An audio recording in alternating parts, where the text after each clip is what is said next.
the press. This week, prisoner of war.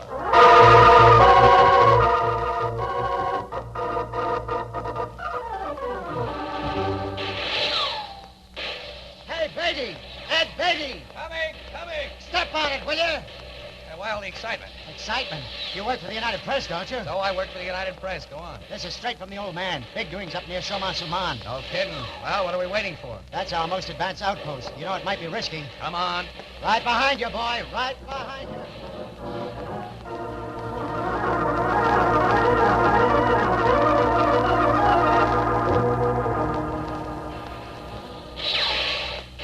Well, Beattie, this is where we get out. We're an open target in this Jeep. Okay. Now, where is that story? Look out! Look out, Germans! Hit the ditch. Okay. You all right? I'm hit. Hey, where? It's my leg. Don't think it hit the bone, though. Germans, here they come. Beat it. You're okay. Beat it, will you? Nothing doing, buddy. Cigarette? Okay, thanks.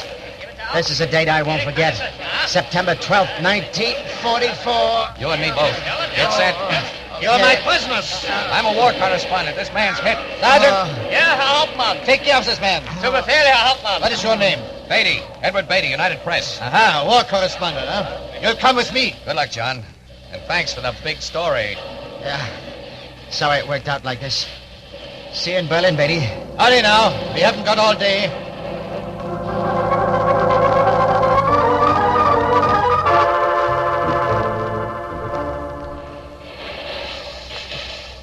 I have communicated your capture to Berlin, Mr. Beattie. They want to see you badly. Well, what's holding us? We've been in this dugout for days. Yes, your troops have us surrounded southwest of Epinal on the western approaches to the Vogesen. That's fine. Let's stay then. I like this Vogesen mountain air. The scenery around Epinal isn't bad at all. My men will fight it out to the death. You, Mr. Beattie, have an appointment in Berlin. We leave tonight.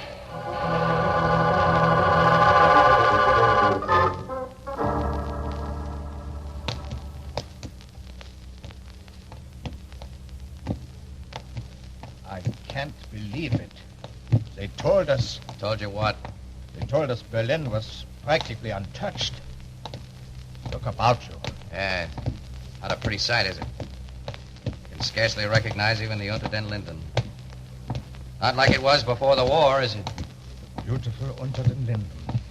Now it's a mass of rubble.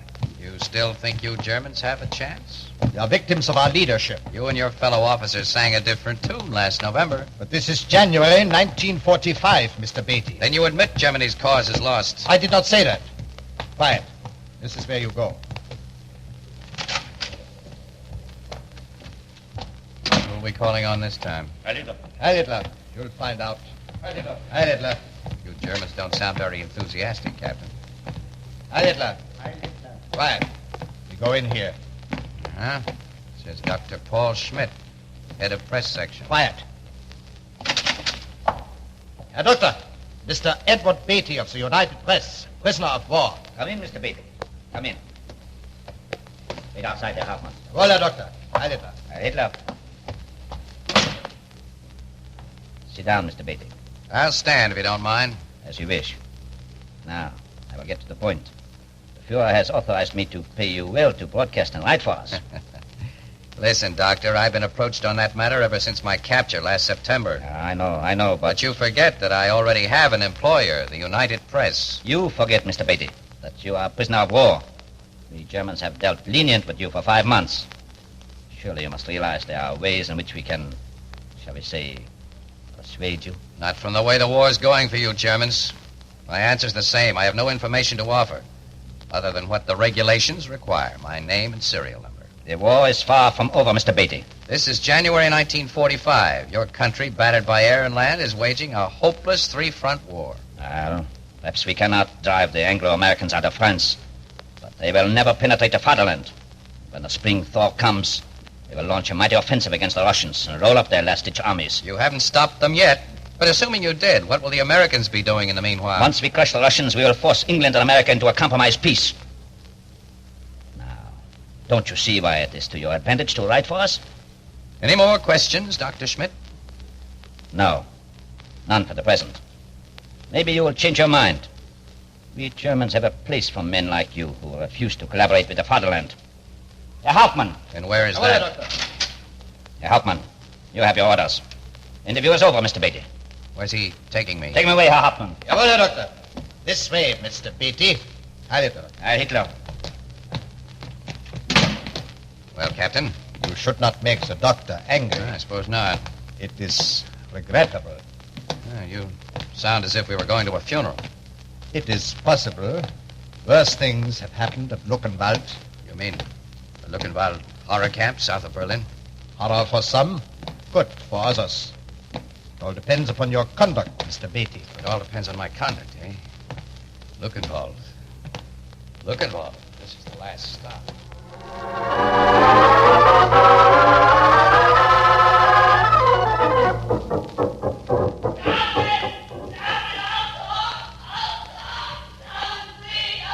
Did you hear that, Mr. Beattie? I heard it all right. It has been 4 weeks, Mr. Beattie. 4 weeks. Now, all you have to do is to join our... Do you hear that, Mr. Beattie? It could happen to you. All the money and dried sausage in the world won't make me right for you damn Nazis. We will see, Mr. Beattie. We will see.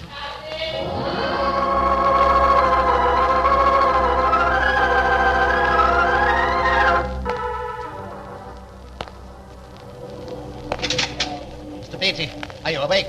Mr. Beattie, Yeah. What is it, Captain? the Russians have broken through on the Eastern Front. So that's what the noise is about. Yes, all Eastern Germany is in chaos. You're afraid, Captain, afraid. No, we must stop them. We've got to stop them. Not a chance. The Russians will be here any day, here at Luckenwald. Cannon are getting closer, and we'll stand and fight for the Fuhrer.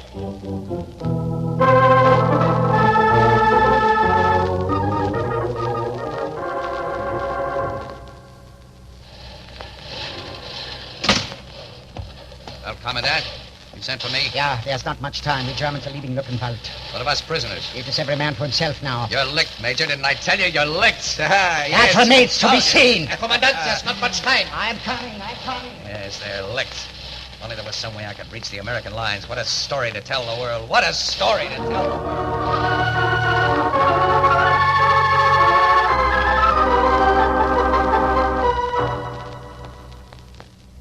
You're Robert Vermillion, United Press? Yes, sir.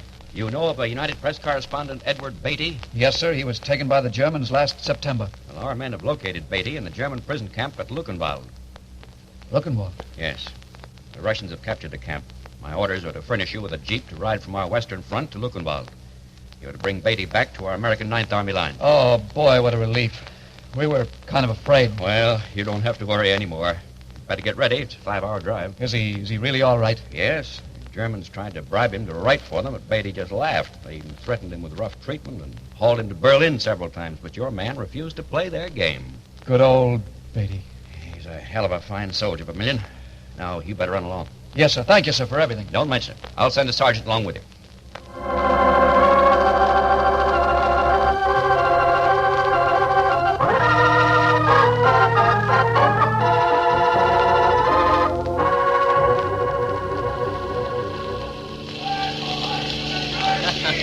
Well, it won't be long now, Sergeant. Nope, just around the corner. Hi!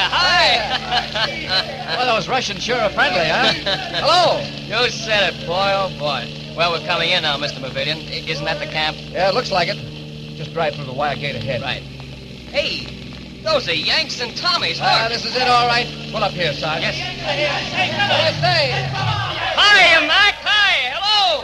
Now, wait a minute. Whoa. Just a minute, fellas. Just a minute.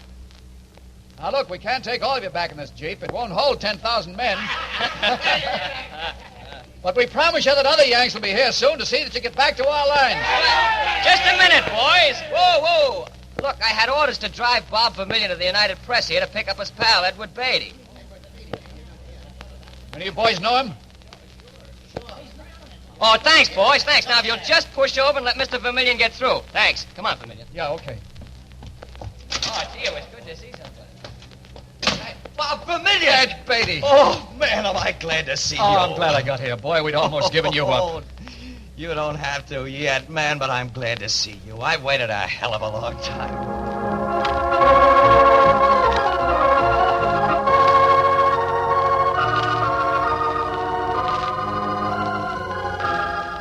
My words of greeting to Edward Beattie brought him back to the English-speaking world for the first time since the Germans captured him in France last autumn.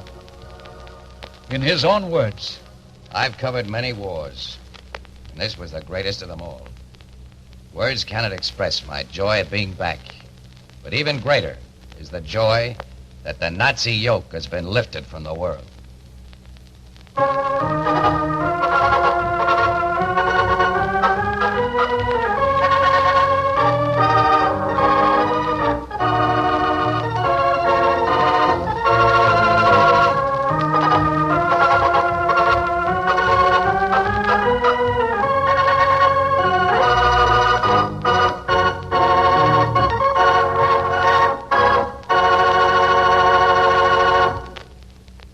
Like Edward Beattie, Jr. and Robert Vermillion, United Press war correspondents are braving gunfire and hardships, death and capture to bring you eyewitness accounts from every battlefront.